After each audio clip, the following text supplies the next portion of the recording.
Britain's top judge says the nation should allow Islamic Sharia law. The head of the Church of England said the same thing.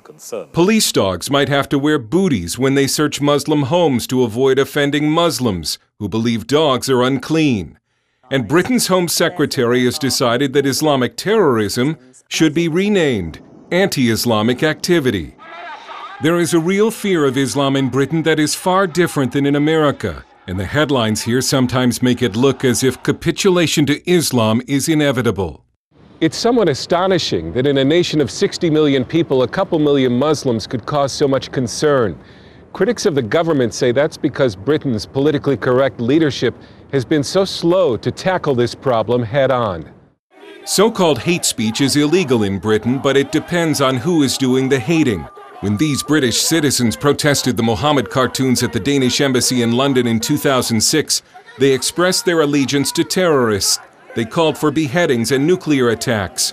British police arrested no one until there was a public uproar.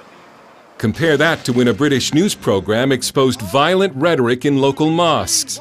British police initially decided to charge not the radical imams who were promoting violence and bigotry, but the news program that did the report for allegedly stirring up racial hatred. But the wake-up calls over political correctness have been getting more frequent and more horrific. It could be argued that Britain's commitment to ethnic diversity cost this woman her life. Banaz Mahmoud's family tried repeatedly to kill her because she left an arranged marriage and allegedly stained the family honor. Banaz recorded this video account from a hospital bed the first time her family tried to kill her. She also went to British police several times asking for help, but they ignored her because police thought they should respect ethnic diversity and not get involved. Banaz was finally murdered by her father and uncle, stuffed into a suitcase and buried in this backyard. A surge in honor violence is only one result of the government's policy of respecting ethnic diversity and bowing to Islam. Gina Khan is a national spokeswoman against honor violence and Islamic radicalism. She left an arranged marriage, and because she speaks out against radical Islam, she's been forced to move to a secret location. You're at risk if you speak out. You can be attacked. I'm aware of that. But there comes a time when silence becomes a sin, a guilt. I spoke out because I believe that the people in the community that I moved out of are in denial about jihadism, yet it's happening all under their noses. In fact, I think people know what's happening. When former drug dealer and now born-again Christian Paul Ray wrote in his blog that the Muslim drug gangs in his hometown of Luton were savages, he was arrested on suspicion of a hate crime. It's okay for the Muslims to do what they're doing and no one arrests them. But then if we start saying and disagreeing with what's actually happening, you know, we're breaching community cohesion and we get arrested for it. It's just how things are now in this country.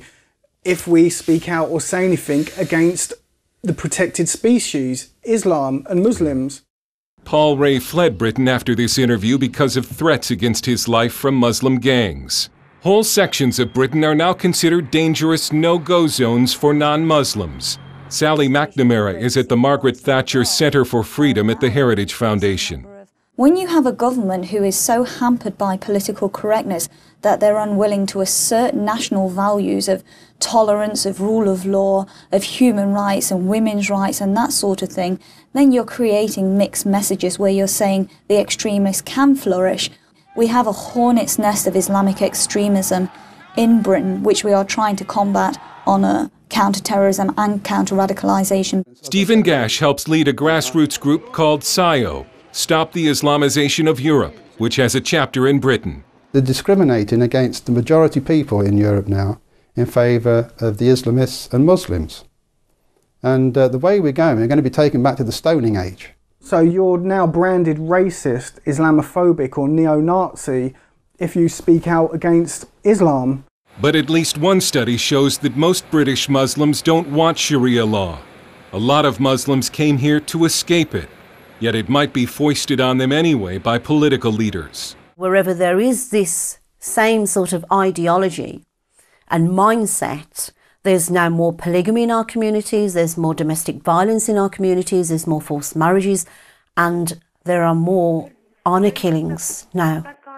It's clear that multiculturalism and political correctness have backfired badly. The hardcore Islamists have not been assimilated into society. But Britain's confidence in democracy and Christian civilization have been seriously weakened. Dale Hurd, CBN News, London.